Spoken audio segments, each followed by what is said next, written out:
Hello! Hi అండి. అందరూ ఎలా ఉన్నారు? ఈరోజు ఈ వీడియోలో మనం నిన్నటి నుంచి సోషల్ మీడియాలో ఒక న్యూస్ అయితే బాగా చక్కర్లు కొడుతుంది. ఏంటి అంటే యూఎస్‌లో రూ. 5,000 జరిమానా మరియు జైలు శిక్ష కూడా పడే అవకాశం ఉంది అని చెప్పేసి. అసలు దాని బ్యాక్‌గ్రౌండ్ స్టోరీ ఏంటి? అసలేంటి అనేదైతే నేను ఈ వీడియోలో మీతో అయితే డిస్కస్ చేస్తాను. సో, ఇంకెవరైనా మొదటిసారి మన ఛానెల్‌ని చూస్తున్నట్లయితే తప్పకుండా లైక్ చేయండి, షేర్ చేయండి, అలాగే సబ్స్క్రైబ్ చేసుకోండి. నేను అంతకంటే ముందు నేను ఈ మధ్యన చాలా వరకు అబ్జర్వ్ చేస్తున్నాను. అంటే చెప్పడం గానియండి, ఈవెన్ బయట సర్క్యులేట్ అవ్వడం కూడా ఏదో అమెరికా అంటే ఇండియా, ఇండియా అంటే అమెరికా అన్నట్లుగా వస్తున్నాయి అన్నట్లు న్యూసెస్ చాలా వరకు.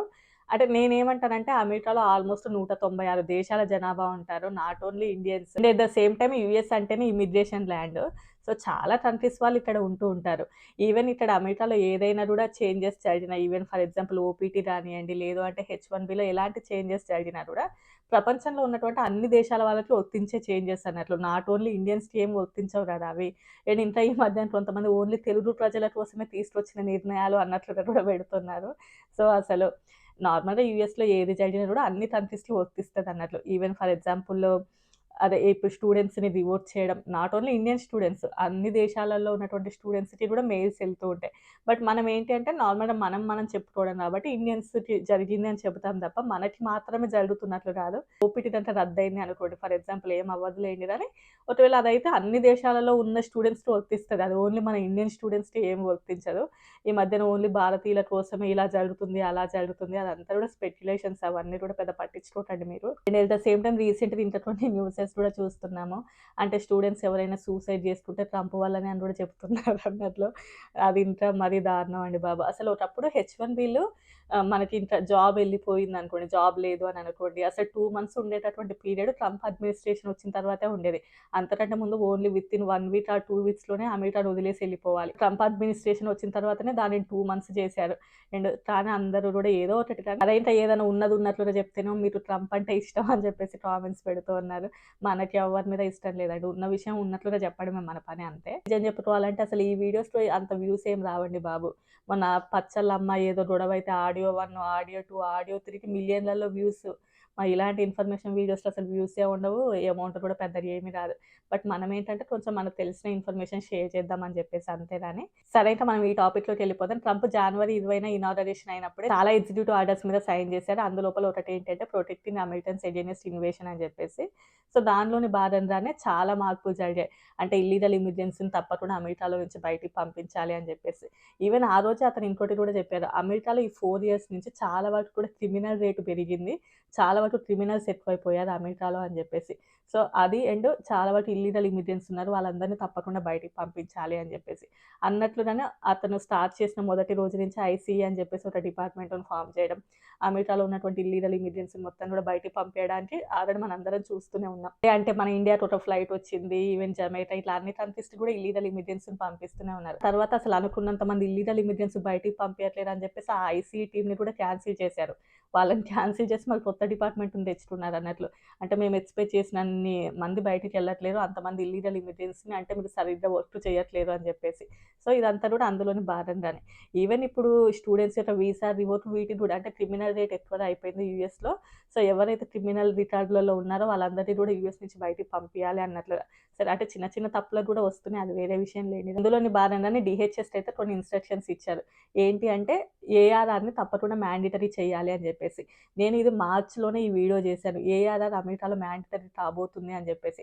అంటే ఆల్రెడీ ఒకప్పుడు ఉన్న రూలే గానీ పెద్దగా ఎవరు గూడా పట్టించుకోవట్లేదు. బట్ ఇప్పటి నుంచి మనం మ్యాండేటరీ చేయాలి అని చెబుతున్నారు అని. దీని గురించి మొత్తం డీటెయిల్‌గా చెప్పాను. అసలు ఎలా చేసుకోవాలనేది కూడా నేను మార్చ్‌లోనే వీడియో చేశాను. బట్ అది ఏప్రిల్ 11 మొన్నటి నుంచి ఏంటి అంటే ఇది తప్పకుండా ఇంకా మ్యాండేటరీగా చెప్పేసారన్నట్లు. అప్పుడు మ్యాండేటరీ కాబోతుంది అని చెప్పేసారు. అదేంటంటే ఏలియన్ రిజిస్ట్రేషన్ రిక్వైర్‌మెంట్ అని జెప్పేసి.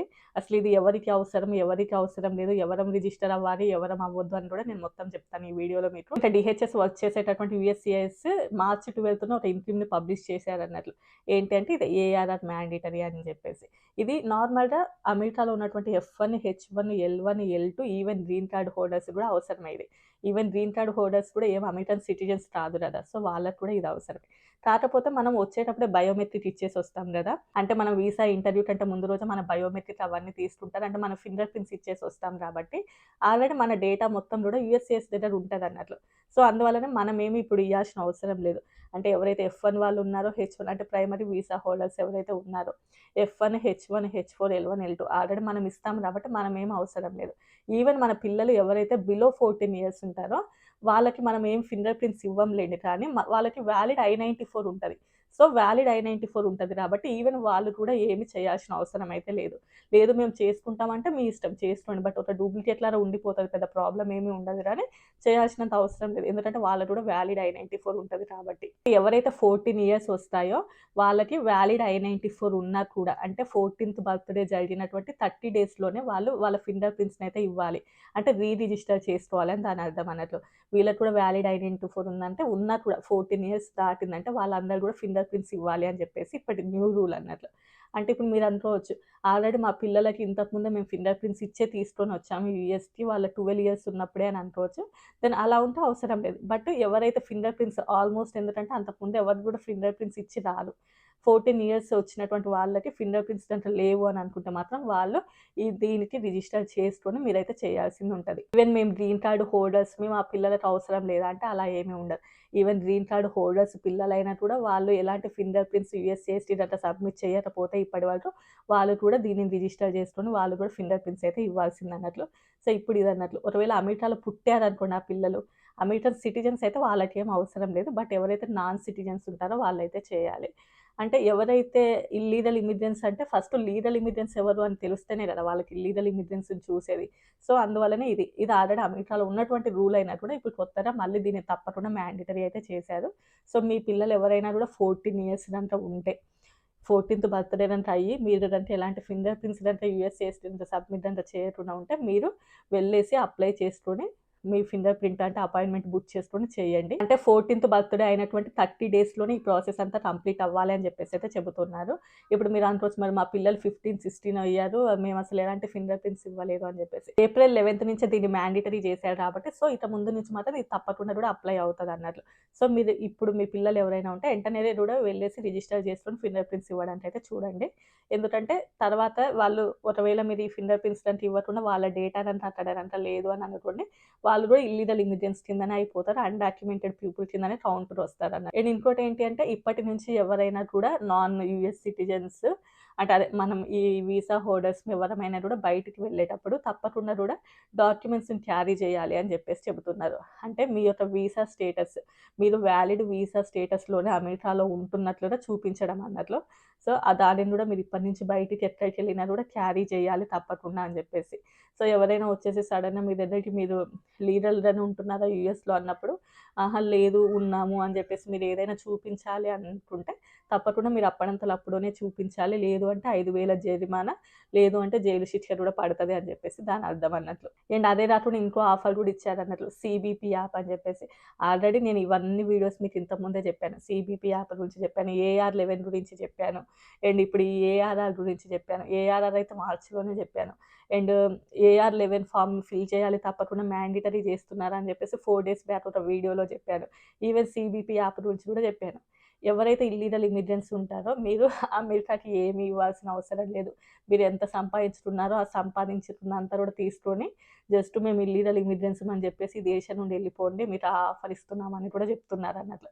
అంటే మీరు ఎవరైనా అమెరికాలో ఇల్లీగల్‌గా ఉంటున్నారు అని అనుకోండి.